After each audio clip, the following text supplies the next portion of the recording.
Hello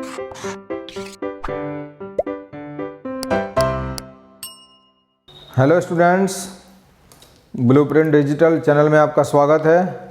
मेरा नाम अनु शर्मा, मैं आपका केमिस्ट्री टीचर। आज हम टॉपिक स्टार्ट करने जा रहे हैं अवोगाड्रो की परिकल्पना।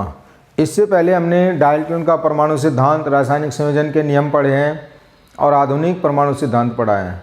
उसके बाद अवोगाड्रो साइंटिस्ट ने इन चीज़ों में काफ़ी इम्प्रूवमेंट किया, चीज़ों को काफ़ी परिवर्तित किया और 1811 में अपनी एक परिकल्पना दी थी जिसको हम अवोगाड्रो की परिकल्पना कहते हैं।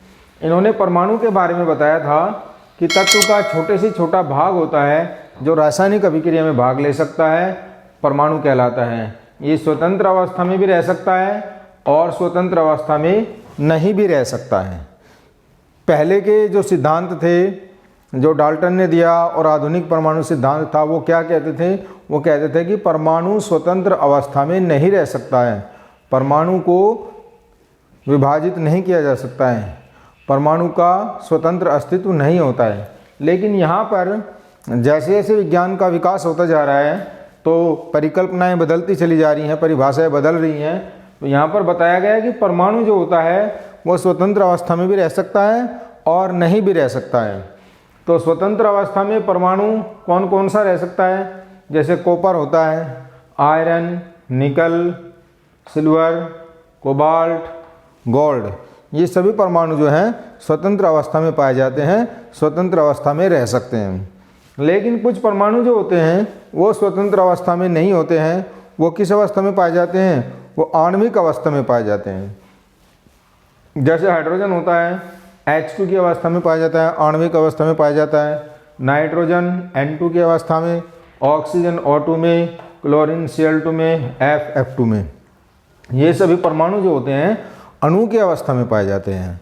मतलब तुरंत दो परमाणु आपस में अभिक्रिया करके क्या बना देंगे? ये अणु बना देंगे। ठीक है। अब इसके बाद अवोगाड्रो ने अपनी परिकल्पना में आगे बताया कि समान ताप व दाब पर भिन्न भिन्न गैसों के समान आयतनों में उनके अणुओं की संख्या समान होती है। ठीक है। जैसे H2 की Cl2 के साथ अभिक्रिया कराते हैं तो 2HCl का निर्माण होता है। इसके N अणु लेते हैं, इसके N अणु लेते हैं तो इसके 2N बनते हैं। इसका अगर एक एक अणु लेता हूँ तो इसके 2 अणु बनते हैं। इसका आधा आधा अणु लेता हूँ तो इसका 1 अणु बनता है। आधे आधे अणु को हम एक एक परमाणु भी बोल सकते हैं। आधा अणु जो होगा, जैसे H2 है, H2 का आधा अणु क्या हो जाएगा? H हो जाएगा। इसको हम परमाणु भी बोल सकते हैं।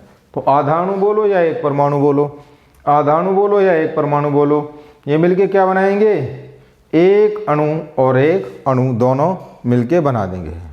तो इस तरीके से अवोगाड्रो की परिकल्पना आने के बाद परमाणु के बारे में काफ़ी जानकारियाँ विकसित हुई, काफ़ी जानकारी एडवांस होती चली गई।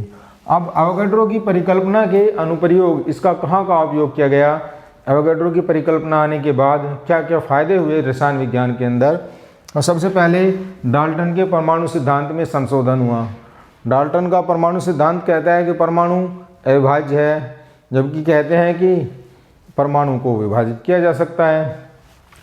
और यहाँ पर डाल्टन के परमाणु सिद्धांत के अनुसार होता है कि परमाणु जो होता है स्वतंत्र अवस्था में नहीं रह सकता है, जबकि इन्होंने बताया कि परमाणु स्वतंत्र अवस्था में भी रह सकता है। ये वाले परमाणु जो हैं सारे के सारे स्वतंत्र अवस्था में पाए जाते हैं। दूसरा नंबर, गैलुसाक के नियम की व्याख्या की है इसने। वही जो गैलुसाक का नियम था पुराना आयतन वाला, गैसों के आयतन वाला, उसको भी इसने व्याख्या की है। गैसीय तत्वों की परमाणुकता ज्ञात करने में भी अवोगाड्रो परिकल्पना का इस्तेमाल किया जाता है। परमाणुकता क्या होती है? किसी भी अणु के अंदर कुल परमाणुओं की जो संख्या होती है उसको परमाणुकता बोलते हैं। जैसे हाइड्रोजन के अणु में हाइड्रोजन के 2 परमाणु होते हैं, ऑक्सीजन के अणु में ऑक्सीजन के 2 परमाणु होते हैं, ओजोन के अणु में ऑक्सीजन के 3 परमाणु होते हैं, फॉस्फोरस के अणु में फॉस्फोरस के 3 परमाणु होते हैं, सल्फर के अणु में सल्फर के 3 परमाणु होते हैं। तो किसी भी गैसीय तत्वों की परमाणुकता ज्ञात कर सकते हैं, उसके अंदर कुल परमाणुओं की संख्या कितनी होती है ये हम ज्ञात कर सकते हैं। गैसों के वाष्प घनत्व तथा आणविक द्रव्यमान के बीच संबंध स्थापित करने में भी अवोगाड्रो परिकल्पना का उपयोग किया जाता है। गैसों का वाष्प घनत्व क्या होता है? गैस के निश्चित आयतन का द्रव्यमान बटे हाइड्रोजन के उतने ही आयतन का द्रव्यमान से भाग करने पर वह गैस का वाष्प घनत्व प्राप्त होता है।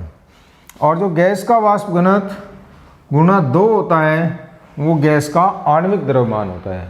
गैस के आणविक द्रव्यमान का सूत्र होता है गैस का वाष्प घनत्व गुणा 2। नेक्स्ट पॉइंट, एवोगाड्रो परिकल्पना ने बताया कि सामान्य ताप व दाब पर NTP normal temperature and pressure, normal temperature and pressure पर किसी गैस का आयतन जो होता है वो 22.4 लीटर होता है या 22,400 मिलीलीटर होता है। ये निश्चित होता है, जो कि एवोगाड्रो ने सिद्ध किया था, एवोगाड्रो ने अपनी परिकल्पना के अंदर बताया था। इसके बाद तत्वों का परमाणु द्रव्यमान भी निकाला जा सकता है। इस परिकल्पना के आधार पर आणविक द्रव्यमान को परमाणुकता से भाग करने पर तत्वों का परमाणु द्रव्यमान प्राप्त हो जाता है।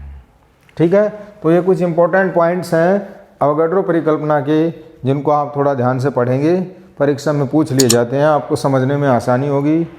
तो बच्चों, आपको ये वीडियो अगर हमारी पसंद आई है तो लाइक ज़रूर करें, हमारे चैनल को ज़्यादा से ज़्यादा सब्सक्राइब करें।